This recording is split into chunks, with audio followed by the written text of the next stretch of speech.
ክርስቶስ በተሰቀለበት ዓለም በዳነበት ዲያብሎስና ሰራዊቱ ደግሞ ባፈሩበት በትምህርተ መስቀል ለማማተብ ሁላችንም ቀኝ እጃችንን እናውጣና እናማተብ። ሁላችሁም ቀኝ እጃችሁን አውጡ።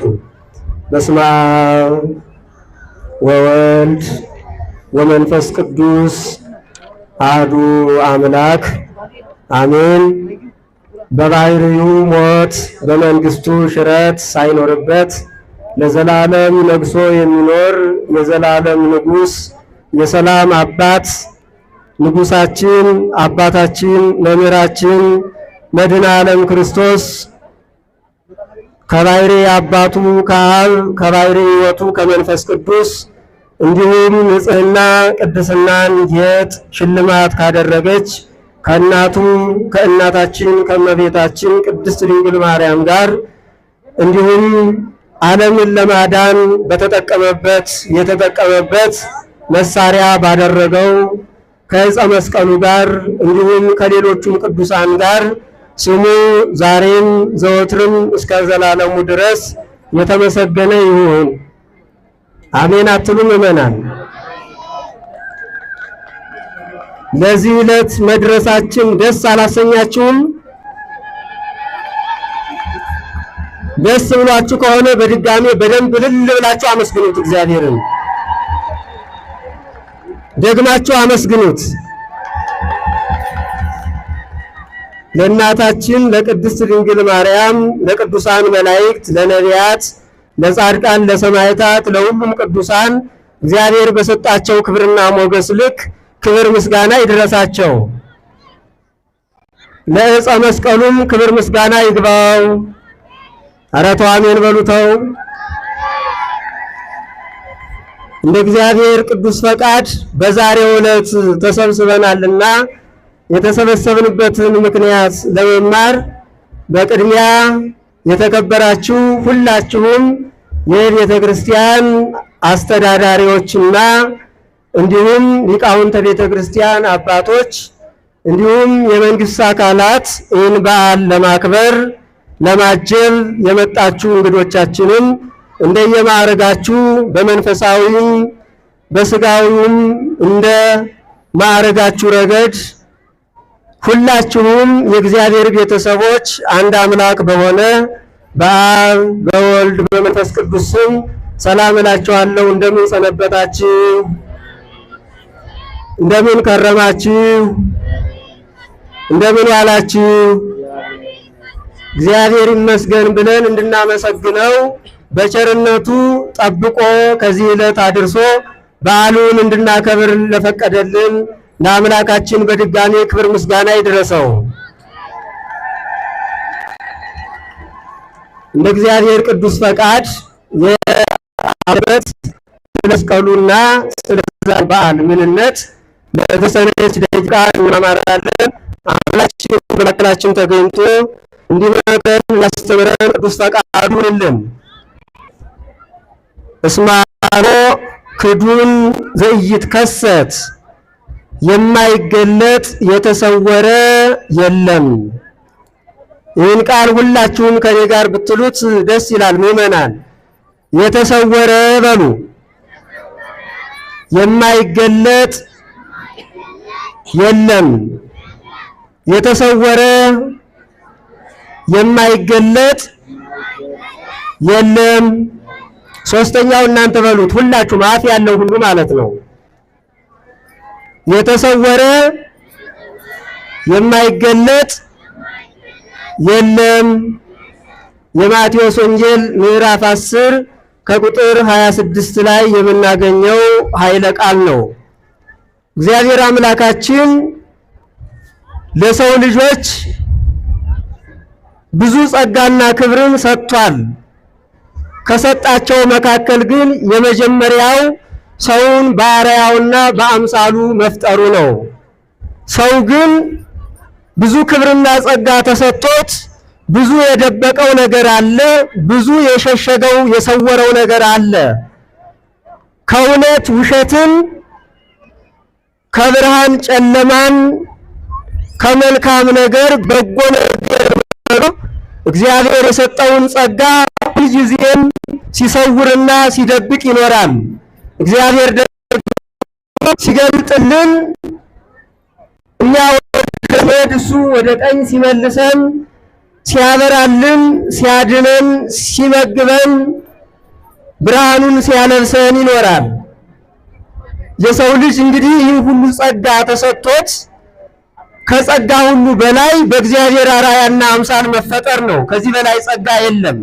ሌላውን ፍጥረት እግዚአብሔር አምላካችን 22 ፍጥረታት ፈጥሮ 21ዱን በሌላ መልክ ፈጥሮ 22ኛውን ግን የሰው ልጅ አክብሮ አልቆ ራሱን አስመስሎ ነው የፈጠረው።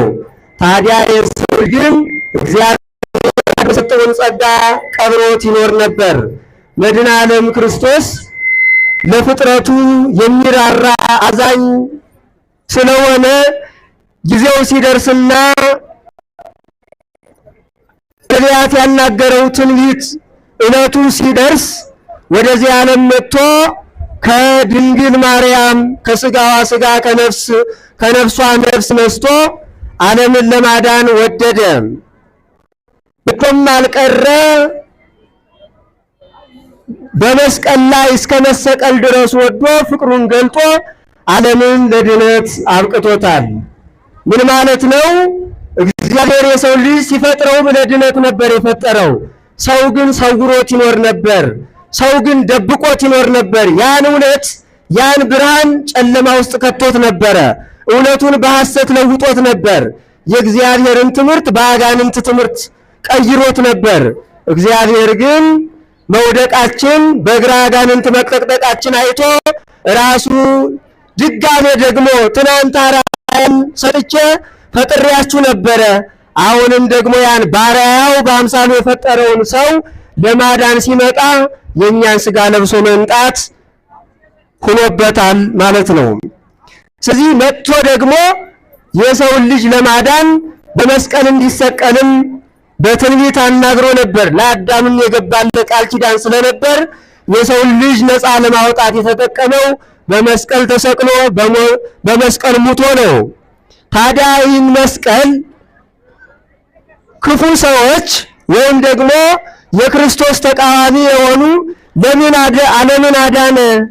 ለምን የሰው ልጅ ከጨለማ ወደ ብርሃን ወጣ? ለምን ብርሃን ለበሰ? ለምን የሰው ልጅ ዳነ ብሎ ዲያብሎስ አሁንም ደግሞ ትናንትና በሆነች ምክንያት በጸበለስ ምክንያት የገደለውን ሰው አሁንም ደግሞ ለምን በመስቀሉ ዳኑ ብሎ መስቀልን እንዲያዘጋጁ አነሳሳቸው የእሱን ሰራዊቶች። ክርስቶስ ዓለምን እያስተማረ በዚህ ምድር ባለበት ወቅት ብዙ ታምራትን በማድረጉ ድውያንን በመፈወሱ ዕውራንን በማብራቱ አንካሳዎችን እግር እንዲያገኙ በማድረጉ የሚቀኑ በጣም የሰይጣን ልጆች የሰይጣን ሰራዊቶች ነበሩ። ለምን የሰው ልጅ ዳነ? ለምን ሕይወት አገኘ ብለው ማለት ነው። ለዚያ ደግሞ ማደሪያ የሚሆኑትም አሉ ከሰው ወገንም ማለት ነው። ወንድም ለወንድሙ ጠላት ሆኖ ለራሳቸውም ጠላት ሆነው እግዚአብሔር ያሳያችሁ ምእመናን። ሰው ለምን አዳነኝ? ለምን ችግሬን ወገደልኝ? ለምን እውነት ተናገረ? ለምን እውነት አስተማረ? ተብሎ ሰው እንዲሞት እንዲሰቀል ተፈረደበት። ክርስቶስ ማን ነው? ዲያብሎስ ትናንት የሞተ የአዳም ልጅ አሁንም መሞት አለበት። ክርስቶስ የሚባል እውነተኛ ትምህርት እያስተማረ ወደ ድነት የሚገቡበትን ትምህርት እያስተማረ ነው። አሰቅዬ ልግደልና አርፈዋለሁ ብሎ ክርስቶስን አሰቀለው። ክርስቶስ ግን ሊሞት የመጣው ዓለምን ለማዳን ነው። የሚሞትም ደግሞ ተሰቅሎ እንደሆነ ቀደም ብሎ በነቢያት አናግሯል። ለአዳምም ለራሱ ቃል ገብቶለታል። ዲያብሎስ ዕፀ መስቀልን እንዲያዘጋጁ በክርስቶስ ላይ ተነስተው ሰዎች ክርስቶስን እንዲሰቅሉት አደረገ። ክርስቶስን ከእንግዲህ አረፍኩት፣ ወንጌል መስበኩ ቀረ፣ ክርስቲያንነት ቀረ፣ ከዚህ በኋላ ታባቱ ብሎ ሲፎክርና ሲግር በሦስተኛው ቀን ክርስቶስ ከሙታን ተለይቶ ተነሳበት። በዚህ ጊዜ እስከ ሰራዊቱ አፈረ። ገደልኩት አጠፋሁት ያለው ክርስቶስ በሶስተኛው ቀን ተነሳበት። ከተነሳበት በኋላ ደግሞ እንደገና ተድላ ደስታ ሆነ። እንደገና ወንጌል ተሰበከ። ሐዋርያትንም ሁሩ ወመሃሩ ውስተ ኩሉ አጽናፈ ዓለም፣ በዓለም ዳርቻ ሁሉ ዙራችሁ አስተምሩ ብሎ በዓለም ሁሉ ወንጌል እንድትነገር ሰበከ፣ ላካቸው ሐዋርያቱንም። ከዚህ በኋላ ዲያብሎስ አሁንም አያርፍም። ሐዋርያቱንም እያሰረ እየደበደበ እየገደለ ጨረስኳቸው አለ። አሁንም ደግሞ ክርስቶስ የተሰቀለበት መስቀል ታምር እያደረገ ፈውስ እያደረገ የክርስቲያኖች መመኪያ ሲሆን ዲያብሎስ አሁንም ቀና። ምን አለ ደግሞ? ትናንትና ያሰቀለውን ያስጠረበውን ያስተከለውን መስቀል ይሄ መስቀያ ብዬ ነበር ያዘጋጀሁት፣ ነገር ግን መዳኛ ሆነ። ምን ያለና አሁንም ተበሳጨ። ምክንያቱም ክርስቶስ ሊገለው በመላይ እሱ ሲያሰቅለው፣ ክርስቶስ ደግሞ በመስቀሉ ዲያብሎስን ቀጥቅጦታል። ዲያብሎስ እስኪቀባጥር ድረስ መኑ ውእቱ ዝንቱ ሥጋ ለቢሶ ዘሙ፣ ማነው ሥጋ ለብሶ? ውእቱሰ ሰማያዊ ውእቱ፣ ለካ ሰማያዊ ነው። የሰውን ሥጋ ለብሶ ደካማ መስሎ ተራ ጠማው። አባት ሆይ ብትወድስ ይቺ ጽዋ ሞት ከኔ ትለፍ ይጸልይ። የደካማ ሰውን ንግግር ሲነጋገር ሲሰማው ሩቅ ደካማ መስሎት እንደ ሌሎቹ እንደነ አብርሃም እንደነ ይስሐቅ እወጣዋለሁ ብሎ ክርስቶስ በኃያልነቱ በመለኮቱ አሳን በመቃጥን የሚበላ ሰጥቶ እንዲይዟት ደካማ ንግግርን ደካማ የሰውን ሥጋ አሳይቶ ክርስቶስ በመቃጥንነቱ በመለኮቱ ለቀም አድርጎ አስለፈለፈው። ምን አለ? ቀባጠረ። ይህ ሰው ማን ነው? ሥጋ ለብሶ የሚያሸንፈኝ ሥጋ ለብሶ ምድራዊ ሆኖ ሳየው ሩቅ ብእሲ ደካማ መስሎ ነበር። ውእቱሰ ሰማያዊ ውእቱ፣ ለካሱስ ሰማያዊ አምላክ ነው ብሎ ቀባጠረ። ምዕመናን እየሰማችሁ ነው ይሆን? ይገርማችኋል። ክፉ ሰው በቆፈረው ጉድጓድ ይገባበታል የሚባለው መጀመሪያ ያጋጠመው ዲያብሎስን ነው። ዲያብሎስ ራሱ ባስተከለው መስቀል ራሱ ባዘጋጀው መስቀል ራሱ ድል ተነሳበት። ለወንድሞቻችን ድህነትን የምንጠላ ለወንድሞቻችን ምቀኞች የምንሆን ለጉረቤት አሳዳጅ የምንሆን ካለን እንደ ዲያብሎስ እኛ ባዘጋጀነው ጉድጓድ እኛው እንገባበታለን። ወገኖቼ፣ ወገን ከወገኑ ዘመድ ከዘመዱ ሰው ለሰው ተነባብሶ ተረዳድቶ መኖር ሲገባ አንዱ ለአንዱ አሳዳጅ መሆን ተገቢ አይደለም። ይህን ነው ክርስቶስም በመስቀሉ ያስተማረን። ይህን ነው አባት ሆይ ይቅር በላቸው የሚያደርጉትን አያውቁምና፣ እየሰቀሉት እየገረፉት እየደበደቡት አባት ሆይ የሚያደርጉትን አያውቁምና ይቅር በላቸው ብሎ በመስቀሉ ላይ ሰላምን፣ ፍቅርን፣ አንድነትን ነው የሰበከልን ወገኖቼ። ስለዚህ የመስቀል በዓል ትዝ ሲለን የፍቅር በዓል መሆኑን ማሰብ፣ የመረዳዳት በዓል መሆኑን ማሰብ፣ የሩቁ የቀረበበት የቅርቡ ደግሞ የራቀበት ተንስ ሰሜን ወና ደቡብ ብሎ አምላካችን በዚያ በኩል ያለውና ወደዚህ በዚህ ያለው ያጋንንት ዝርያ ወግድ ብሎ ሰዎችን የአዳም ልጆችን ያቀረበበት ዲያብሎስም ደግሞ ያራቀበት ነው መስቀሉ። ስለዚህ ሰው ራሱ በመከረው ምክር ይጠፋል፣ ራሱ በሰራው ክፉ ስራ ደግሞ መልሶ ይጠፋል። መጽሐፍ ቅዱሳችን በአጠቃላይ ይህን ድርጊት ነው ሲያስተምረን የምናየው። የሚገርመው ነገር ንብ የምትባል መቼም ሁላችሁም ታውቃላችሁ። ንብ በጣም እንግዲህ በሰው ዘንድ ተወዳጅ ናት። የምትወደድ ደግሞ በማሯ በምትሰጠው ጥቅም ነው። ነገር ግን ንብ በትጋቷና በደግነቷ ወይም ደግሞ ለመድኃኒት ወይም ለጥቅም ለነገስታት፣ ለመኳንንት፣ ለከበሩ ሰዎች የሚቀርብ ሌላ ማጣፈጫ የማይጨመርበት ጣፋጭ የሆነ ማርን ለሰው ልጆች ትሰጣለች። ሰዎች ማር ለምንድነው ሳይቀመም ጨው ሳይጨመርበት ማጣፈጫ ሳይጨመርበት የሚጣፍጠው ለምንድነው ብለው ይጠይቃሉ። ለምንድነው ምዕመናን ማር የሚጣፍጠው? ማጣፈጫ አይጨመርበትም። እንደሌላው የሚጨመቅበት ነገር የለም። ራሱ ማር ነው። እንዲያውም ለሌላው አብነት ሆኖ ይሄ ነገር ይጣፍጣል ለማለት ምንድነው የሚባለው? ማር ማር ይላል ይባላል። ለምንድነው ማር የሚጣፍጠው? ንብ ስላዘጋጀችው ነው። ንብ ስላዘጋጀችው ብዙ ንብን የመሰሉ ወይም ደግሞ ብዙ ሰዎች የሰሩት የቀመሙት ነገርም ጣፋጭ ነው። ነገር ግን መጨመሪያ ያስፈልገዋል። የንብ ማር ግን ለምንድነው የሚጥመው ይሉና ንብ ወጣ ወርዳ ደክማ በላቧ በወዟ የሰራችው በንጹህ ድካሟ የተሰራ ስለሆነ ሌላ ቅመም አያስፈልገውም ይላሉ። ለምን? በራሷ ጉልበት ደክማ ያገኘችው ነው። ታዲያ ይሄ ማሯ ደግሞ ይሄ ውጤቷ የድካሟ ውጤት ደግሞ ከማንም ፊት ቀርቦ የሌላዎች ነገሮች ማጣፈጫ ወይም የሌላውን ጣዕም የምንለካበት ይሆናል። ምን ይላል ሲባል ማር ማር ይባላል።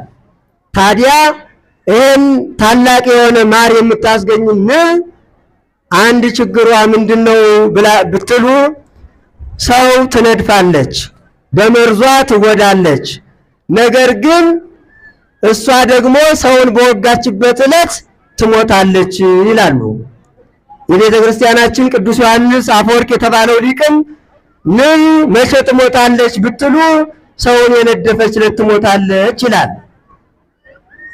ስለ አራዊት፣ ስለ እንስሳት፣ ስለ ንብ የሚያጠኑ አጥኚዎችም ደግሞ ንብ የነደፈች ዕለት እንደምትሞት ይናገራሉ። ስለዚህ ከቤተ ክርስቲያናችን የተገኘው ምርምር ለዓለምም ሳይንስ ሆኖ በተገላባጭ ይቀርባል ማለት ነው እና ይህች ንብ ሰውን በነደፈችበት ዕለት ራሷን መልሳ ትሞታለች።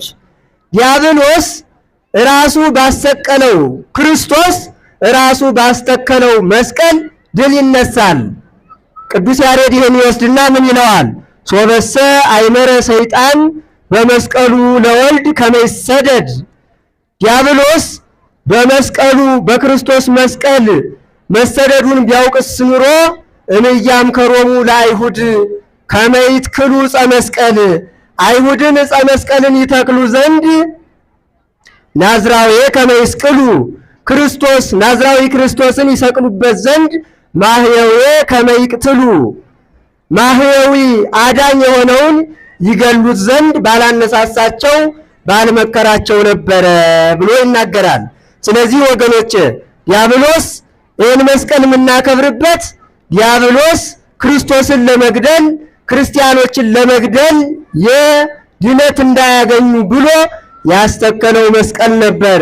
መልሶ ግን እሱ ሲቀጠቀጥበት ይኖራል። ዛሬም ድረስ ቤተ ክርስቲያናችን መሰረቷም ጉልላቷም አድርጋ ዲያብሎስን ስታሳፍርበት የአዳም ልጆች ሁሉ ደግሞ ነፃ ሲወጡበት ይኖራል ማለት ነው። ይህን በተመለከተ መስቀላችን እናከብራለን ማለት ነው። እንዲህ ያለውን መስቀል ታዲያ ዲያብሎስ አሁንም እረፍት ነሳውና ምን አለ? መስቀሉ ክርስቶስ ከተሰቀለበት በኋላ ሕሙማንን እየፈወሰ ብዙ ታምራት ድውያንን ሙታንን ሁሉ እያስነሳ ሲያስቸግር ምን አለ? አሁንም በአይሁድ አደረና ይህ መስቀል መቀበር አለበት፣ መሰወር አለበት፣ መጥፋት አለበት አለ። የእሱ ሰራተኞች የሆኑ አይሁዶችን አስነሳና ይህን መስቀል ካለበት ፈልገው ጉድጓድ ቆፍረው እንዲቀብሩት አይሁድን አነሳሳቸው። እነሱም ጉድጓድ ቆፍረው የጌታ የክርስቶስን መስቀል ወስደው ቀበሩት። እንደተቀበረ ግን አይቀርም። ትናንትና ክርስቶስን አስቀበረ። ክርስቶስ ከሙታን ተለይቶ ተነስቷል። በኋላ ደግሞ መስቀሉን አስቀበረ።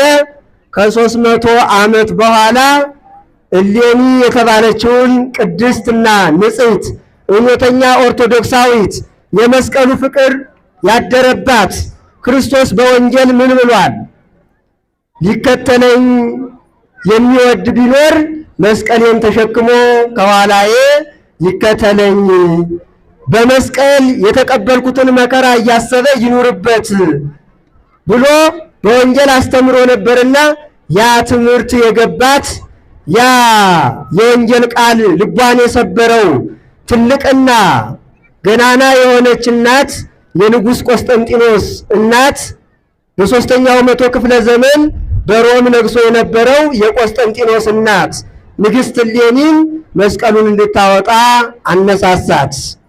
የተቀበረው የተሰወረ የማይገለጥ የለም።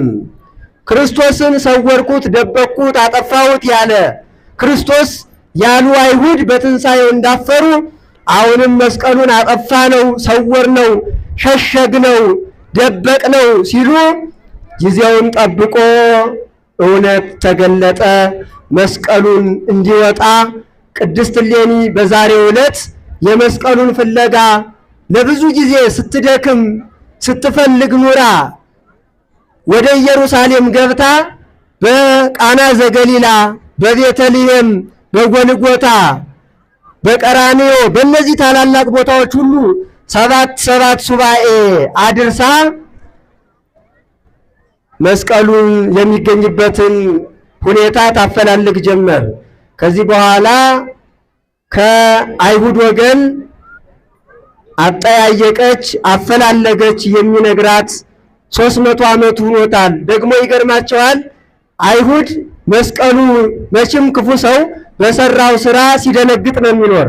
የቀበሩትን መስቀል ነገ ያወጡብናል ብለው ስለሚሰጉ ስጋት ስላደረባቸው የኢየሩሳሌም የእስራኤል ከተማ ሕዝብ ሁሉ ቆሻሻውንና የቤቱን ጥራጊ እየወሰደ በዚያ ላይ እንዲደፋ ታዞ ነበር። 300 ዓመት ሙሉ ቆሻሻ ሲደፉበት ኑረው 3 ተራራ ያክል ሆኖ ነበረ። ከዚህ በኋላ ከ3ቱ ተራራዎች አንዱ ሳይሆን አይቀርም የሚላት አመልካች ሰው አገኘችና ቅድስት እሌኒ ያንን በዛሬው ዕለት ማስጠረግ ማስኮስተር ጀመረች። ተራራውን አስጠርጋ መስቀሉን ልታወጣ በዛሬው ዕለት መስከረም 17 ቀን እንዲህ እንደምታዩት ደመራ ደምራ ዕጣን አጢሳ የመስቀሉን ፍለጋ እንድትፈልግ መልአኩ ቅዱስ ገብርኤል አመለከታት። በዚህ መሰረት እንግዲህ ታሪኩን ብዙ ጊዜ ትሰሙታላችሁ፣ ታዩታላችሁ፣ በትርኢትም ስታዩት ኑራቸዋል። ታሪኩን ብዙ ስለምታውቁት ሰዓትና ጊዜ መብላት ስለሌለብን እንዲህ አድርጋ መልአኩ በነገራት ዕጣኑን ስታጤስ የዕጣኑ የደመራው ጢስ ሰግዶ ከ3ቱ ተራራዎች መስቀሉ በተቀበረበት ቦታ ላይ ሰገደ ይላል። ከዚህ ላይ አስቆፍሪ መስቀሉ ያለ ከዚህ ነው ሲላት ከዚያ ላይ ቁፋሮ በዛሬው ዕለት አስጀመረች። ከዛሬ ጀምሮ እስከ መጋቢት 10 ድረስ ስታስቆፍር ኖረች። መጋቢት 10 ደግሞ መስቀሉ ብርሃን ለብሶ ብርሃን ተጎናጽፎ ቦግ ብሎ ወጣ። እንኳን ደስ አላችሁ ክርስቲያኖች። የተሰወረ የማይገለጥ የለም ያለው አምላካችን ለዚህ ነው ይህን ቃል የተናገረበት። ሐዋርያት ለስብከተ ወንጌል ሲልካቸው ይፈሩ ነበር። አይዟችሁ፣ ዛሬ ብትናቁ፣ ዛሬ ብትሰደዱ፣ ዛሬ ቢከፋችሁ፣ ዛሬ ብትራቡ ነገ ትጠግባላችሁ። እኔን የጠላ ዓለም እናንተንም መጥላቱ አይቀርም። እኔን ያሳደደ ዓለም እናንተንም ማሳደዱ አይቀርም። ነገር ግን አይዟችሁ፣ የተሰወረ የማይገለጥ የለም። እውነት ተደብቃ ትኖራለች እንጂ አንድ ቀን መውጣቷ አይቀርም። የተገፋ ሰውም ሲገፋ ሊኖር ይችላል። አንድ ቀን ግን ግፉ መቅረቱ አይቀርም። ሎሌ ሆኖ የነበረ ሰው ሁልጊዜ የጌታው አገልጋይ ሆኖ አይቀርም። አንድ ቀን እሱም ጌታ ሊሆን ይችላል። ባሪያ ሁልጊዜ ባሪያ እንደሆነ አይኖርም። አንድ ቀን ነፃ ይወጣና ከጌታው ጋር የሚተካከልበት ጊዜ ይመጣ ይሆናል። ስለዚህ እውነት ትደበቃለች። እናንተ ዛሬ ታዝናላችሁ፣ ዛሬ ትቸገራላችሁ እንጂ የተደበቀው ሁሉ መገለጡ አይቀርም። የተደበቀው ሁሉ የሚወጣበት ነገር ግን ጊዜ አለው። አይሁድ ክርስቶስን ሰቀሉ፣ አይሁድ ክርስቶስን አጠፉ፣ መስቀሉንም ቀበሩ። እውነት ነው፣ የነሱ ሐሳብ ተሟላላቸው። ዛሬም ቢሆን የክፉ ሰዎች ሐሳብ ይሟላ ይሆናል። ነገር ግን ጊዜውን ይዞ ይገለጣል። ክርስቲያኖች ነገርን ሁሉ እንደ አምላካችን እንደ ክርስቶስ በመስቀል ላይ ትዕግስትን እንዳስተማረን ታግሶ መጠበቅ እንጂ የማይገለጥ እውነት አይኖርም። በዚህ አትጠራጠሩ። አምላካችን ነው ያስተማረን፣ በተግባርም እያሳየን ነው። መስቀሉ ተቀበረ፣ ተቀብሮ ግን 300 ዓመት እስኪያስቡት ይመናል። 300 ዓመት ሙሉ መሬት ውስጥ ተቀብሮ ሲወጣ ደግሞ ምን ሊሆን ጥሩ ነው? ይገርማቸዋል። የእንጨት መስቀል ነው።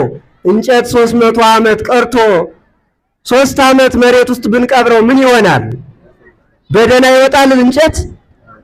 የክርስቶስ መስቀል ግን ደመ መለኮት የነጠበበት ስለሆነ 300 ዓመት ሙሉ ጉድጓድ ውስጥ ሲቀመጥ አፈር ለብሶ ሲኖር አንድም እንኳን ሳይጠወልግ እንኳን ምስጥ ሊበላው እንኳን አፈር ሊበላው ብርሃን ሆኖ ብርሃን ለብሶ ነው የወጣው። እውነት ጊዜውን ጠብቆ ይገለጣል ማለት ይሄ ነው። የተደበቀው ሁሉ የሚወጣበት ጊዜ አለ። ዛሬ እኛ መስቀሉን ከፍራቻ ወይም ደግሞ ስጋዊ ፈቃዳችን ለመስቀሉ ያለንን አመለካከት አነስ አድርገን ብንደብቀውም ሃይማኖታችንም ቸል ብለን ብንደብቀው ነገር ግን አንድ ቀን የሚገለጥበት ሰዓት ይመጣል። ስለዚህ ሁላችንም የእግዚአብሔር ቤተሰቦች መስቀሉን የሰጠን አምላካችን ልንድንበት ጋሻ መሳሪያ ልናደርገው እንጂ ዝም ብለን በስም ብቻ ልንነግድበት ክርስቲያን ብቻ ልንባልበት መስቀል ማሰራችን ብቻውን ትርጉምና ጌጥ አይኖረውም። ክርስቶስ አምላካችን ያስተማረን መስቀሉን እንድንሸከም ነው። ምናልባት ከመስቀሉ ውጭ የሆኑ ሰዎች አንዳንድ ወንድሞቻችን ለምንድነው መስቀል እኮ እንጨት ነው፣ መስቀል እኮ ብረት ነው እያሉ ሊያሸማቅቁን ይችላሉ። እውነት ነው፣ እንጨት ነው። ነገር ግን ክርስቶስ ሲሰቀልበት መስቀል ተባለ። እንኳን ክርስቶስ ዓለምን ያዳነበት መስቀል ቀርቶ ትናንትና ግንዲላ የነበረው እንጨት ተጠርቦ ሲያበቃ ወንበር ሆኖ ስሙን ቀይሮ አይደል እንደምመናን መስቀሉ አዎ እንጨት ነው። ነገር ግን ክርስቶስ ሲሰቀልበት መስቀል ተባለ። ወንበር ሁሉ እንጨት ነበር። ትናንት እንጨት ነበር ስሙ፣ እንዲያውም ዛፍ የሚል ስም ሁሉ ነበረው። ዛሬ ግን ስሙ ተቀይሮ ወንበር ተባለ። ስሙ ተቀይሮ ጠረጴዛ ተባለ። ጣውላ ቤት ስትሄዱ ከጣውላ የተሰሩ ብዙ የእንጨት አይነት ግኝቶች አሉ። ለምን? ለጥቅም የሚውሉ ማለት ነው። ለምን? ስማቸው ግን ተቀይሮ ፈርኒቸር ምናምን ተብሎ ተቀይሮላቸዋል። የክርስቶስ መስቀልም እንጨት ነበር። ነገር ግን ክርስቶስ ሲሰቀልበት ዓለምን ሲያድንበት መስቀል የሚባል ስያሜ ተሰጥቶታል። ብረቱም እንደዚያው ሌላ ብዙ አይነት ብረት አለ። መስቀል ሲሆን ክርስቶስ ሲቸነከርበት ክርስቶስ ሲወጋበት ያ ብረት ወደ መስቀልነት ተቀይሮ እኛን ሲያድን ይኖራልና አምላካችን ሁልጊዜም ከአምላካችን ቅዱስ ፈቃድ ይሁንልን። በዚህ መልኩ መስቀል አብርሃ እያልን በየዓመቱ እናከብረዋለን። በዓሉንም በረከት እናገኝበታለን። ሁልጊዜም በዓሉን ለማክበር እየተሰባሰብን እንድንኖር አምላካችን ቀናውን ሕሊና ያድለን። የመከረን ያስተማረን አምላክ ስሙ የተመሰገነ ይሁን። ወስብሐት ለእግዚአብሔር ወለወላዲቱ ድንግል ወለመስቀሉ ክቡር። ይቆየን።